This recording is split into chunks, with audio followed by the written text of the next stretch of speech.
அக்கோ பட்டக்கோ என்ன ரேஷன் கடையில் இத்தனை கூட்டம் நிற்குது. ஆமா நெட்டவள்ளி, இந்த ரேஷன் கடைக்கார பையன் அன்னன்னைக்கு பொருளை போட்டா கூட்டமே இருக்காது. இவன் எல்லா பொருளையும் சேர்த்துட்டு ஒரே நாளில் போட்டா இத்தனை கூட்டம் வருது. இந்த லைன்ல நின்று வாங்கிட்டு ஓடி போய் சேர்த்துக்குள்ள சாயந்தரமாயி போயிடும் போலேக்கா. என்ன பண்ண, இன்னைக்கு விட்டா அப்புறம் இந்த மாசம் அரிசி இல்லைன்னு சொல்லிவிடுவான். போன மாசமே அரிசி வாங்கல. இன்னைக்கு என்ன ஆனாலும் சரி, எவ்வளோ நேரம் ஆனாலும் சரி நின்று வாங்கிட்டு தான் போகணும். சரி பேசிக்கிட்டே கிடக்காதீங்க, வாங்க போய் லைன்ல நிற்கலாம். எல்லாம் கூட்டம் வேணா அலமோத ஆரம்பிச்சிடும். அக்கா சரோஜக்கா இப்படியே சைட்டில் நின்று வாங்கிட்டு போயிடலாமா? டீ லைன்ல நிற்கிறவங்க நம்ம கிளிக்கிலேன்னு கிளிக்கிறதுக்காக வாங்க பின்னாடி போய் நிற்கலாம். இங்கே நின்று என்னத்தை வேடிக்கை பார்த்துட்டு கிடக்கீங்க. கூட்டத்தை பார்த்தா இன்னைக்கு அவன் அரிசி போடுற மாதிரி தெரியலையே. நீ சக்கரை பருப்பு தான் போடுவானாட்டங்குது. அரிசி வாங்குறதுக்கு இன்னொரு நாள் திரும்பி வரணும் போலயே. ஆனால் ரேஷன் கடைக்கு அஞ்சு என் கால் வீணாக போச்சு. கையில் போட்டு தேய்ச்சிட்டு கிடக்கேன். இந்த ரேஷன் கடைக்காரரே, என்ன சாமானம் போடுதீரே? அரிசி பருப்பு சக்கரை ஆயில் எல்லாம் போடுதோம். உமக்கு என்ன வேணும்? இது என்ன கேள்வி? எனக்கு எல்லாம் தான் வேணும். போன மாதம் பச்சரிசி போடுறேன்னு சொல்லிட்டு ஏமாத்திட்டீரு. இந்த மாதம் அரிசி வாங்காமல் ஒரு அடி எடுத்து வைக்க மாட்டேன், பார்த்துக்கிடுங்க. ஏமா பச்சரிசி எல்லாம் இல்லை, புழுங்கல் அரிசி தான் இருக்கு. பச்சரிசி லோடு வந்தால் சொல்லுதேன். இப்போ இது அரிசி வாங்கிட்டு போங்க. மாதம் மாதம் இப்படியே தான் சொல்லுதீங்க. அரிசியெல்லாம் சிந்தி கிடக்கு பச்சரிசி. அந்த மூட்டையெல்லாம் எங்கே தான் போகுதோ தெரியல. வேலை அண்ணன் பச்சரிசி பொங்கி பொங்கி தின்னுதான் வயிறு பானை கணக்காக ஆகிப்போச்சா என்னமோ தெரியல. வளர்ந்தவளே, என்ன இங்கே வந்து எல்லாம் கலாட்டா பண்ணிட்டு இருக்கிறீங்களா? போடுற ஜாமானத்தை வாங்கிட்டு ஓடி போயிடுங்க. இல்லைன்னா அடுத்த மாதம் நிறையா நடக்கடிச்சு விடுவோம், பார்த்துக்கிடுங்க. நான் மட்டும் வந்தவனே எல்லா ஜாமானத்தையும் போட்டுட்டு தான் வேறு வேலை பார்ப்பீரு. வளர்ந்தவளே, உனக்கு என்ன ஜாமானம் வேணும்? உன் கைரேகை எங்கள் வையி. இந்தா வளர்ந்தவளே கிளந்தவளேன்னு சொன்னேன், கெட்ட கோவம் வந்துட்டு பார்த்துக்கிடுங்க. எங்கள் அம்மா எனக்கு ஜோதிகான்னு பேர் வச்சிருக்குது. ஒழுங்கா என்ன ஜோதிகான்னு சொல்லி கூப்பிடுங்க. ஜோதிகாவோ நயன்தாராவோ ஏதோ ஒன்று, பேரப்பாரு. ஆளுக்கும் பேருக்கும் சம்மந்தமே இல்லை. இங்கே வேற வையுமா, கைரேகை வச்சுட்டு போ, அடுத்த ஆள் வரட்டும்.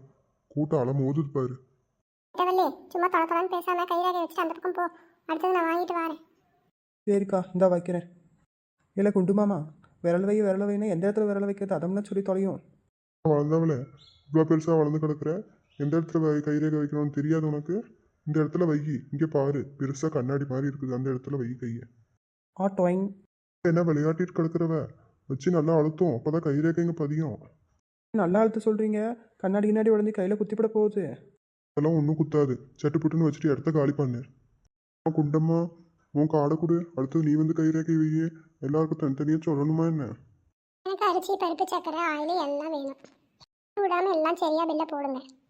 சரி சரி, எல்லாம் போடுதேன். பில்லை போட்டுட்டு அந்த பக்கமாக நவரும். பின்னாடி இருக்கிறவ வரட்டும். என்ன குண்டக்கா, கைரேகையே விழுவ மாட்டேங்குதே. நான் எங்கத்த போய் பில்லை போடுறது? என்ன சொல்றீங்க? கைரேகை விழுதுன்னா பொருள் போட மாட்டீங்களோ? கைரேகை விழுதா விழுவியோ அதெல்லாம் எனக்கு தேவையில்லை. எனக்கு ஒழுங்கா பொருள் போட்டாதான் நான் இங்கேருந்து போக பார்த்துக்கிடுங்க.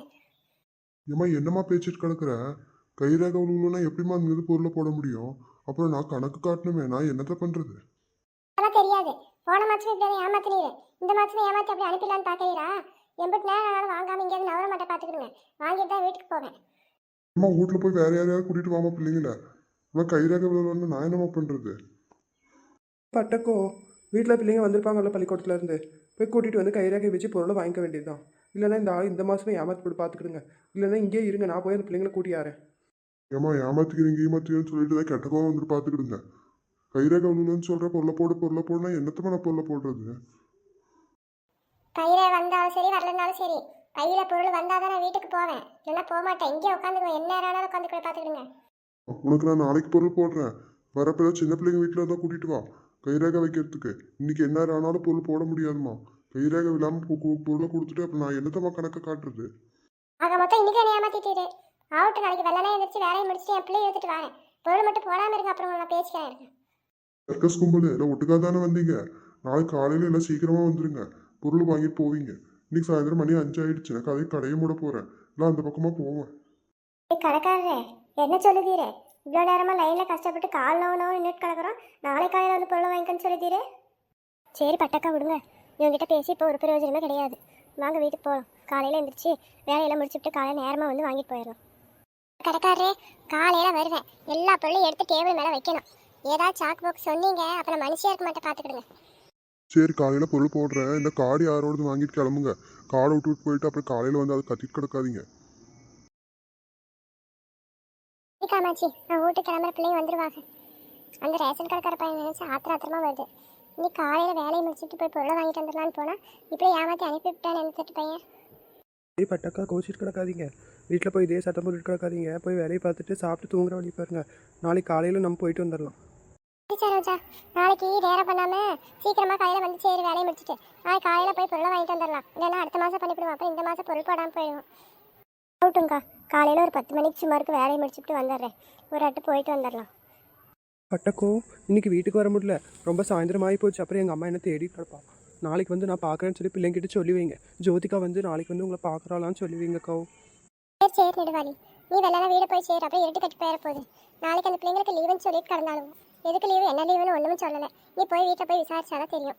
நாளைக்கு வந்து நீ வந்து பாரு. அக்கா, என் பிள்ளைங்க நாளைக்கு பள்ளிக்கூடம் லீவுன்னு சொல்லிட்டு கிடந்தாலுங்க என்ன ஏது நானும் கேட்காம விட்டேன். போய் கேட்டாதான் தெரியும். சரி நானும் கிளம்புதேன். எல்லாம் ஊர் போய் சேருங்க, நேரமாச்சு. அக்கா நில்லுங்கோ.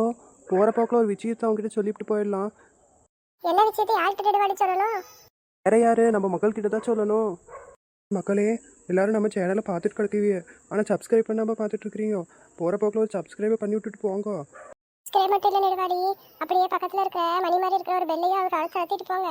அப்பதான் நம்ம போடக்கூடிய வீடியோ எல்லாம் உங்களுக்கு உடனே வரும். சரியா சொன்னீங்கக்கா. அதை சொல்ல மறந்து போயிட்டு பார்த்தீங்களோ. இதுதான் அக்கா மாதிரி அறிவு வேணுங்கிறது நெடுவாளி. சரி நீங்கள் அறிவாளி தான், ஒத்துக்கிடுறேன். வாங்க போவோம்.